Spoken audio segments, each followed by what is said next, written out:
I was in New York for a little bit recently. I was there for about 2 weeks. I go there every year. Certain things I want to accomplish that entail my having to go to New York periodically. Um, anyway, I just want to comment on something I noticed with some of the people I spoke to while I was there. New York is a stressful place for me too. I don't know what's worse, being on deployment or being there. Just the density of the population, traffic, the general attitude of the people in New York, the hustle and bustle of the place just really exacerbate a lot of issues, not the least of which is my anxiety.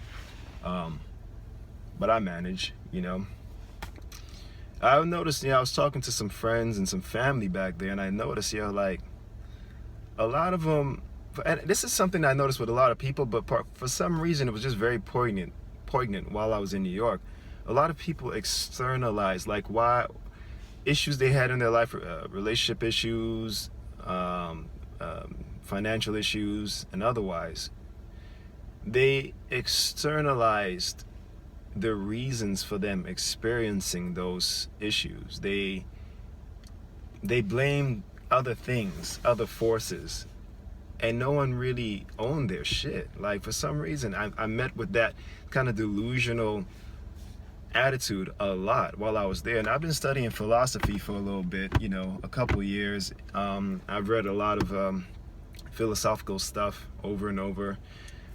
So some of the best of which I'd have to say is Seneca's, Lucius Annaeus Seneca's letters, letters of a Stoic, they're called.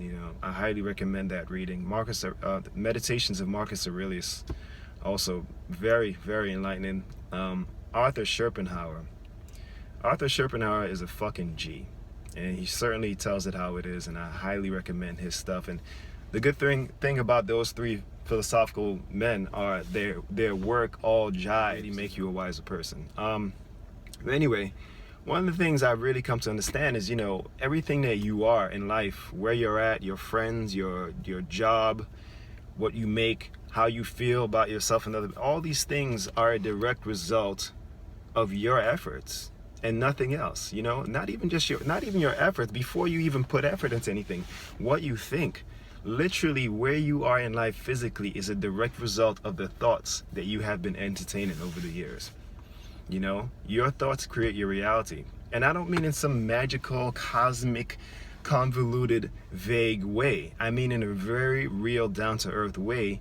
Your thoughts create your situation because your actions proceed directly from your thoughts, and your actions are directly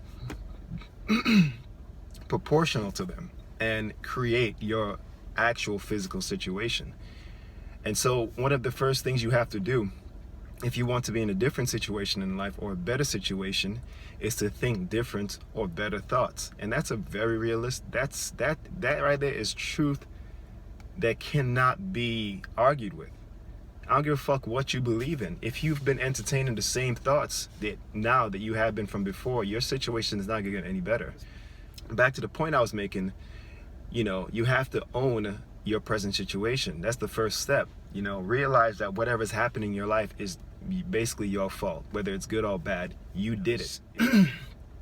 Don't beat yourself up too much, because we all fuck up in life, and we continue to fuck up, and there's no getting around it. When you plug one hole, there'll be something else lacking. You can't do everything, but really, one of the keys to a better situation, a better life, is a better mentality, and thereby better action and ownership of your present situation. The fact that you're here and that you are alive, that today is a new day, and you can do new and wonderful things in it.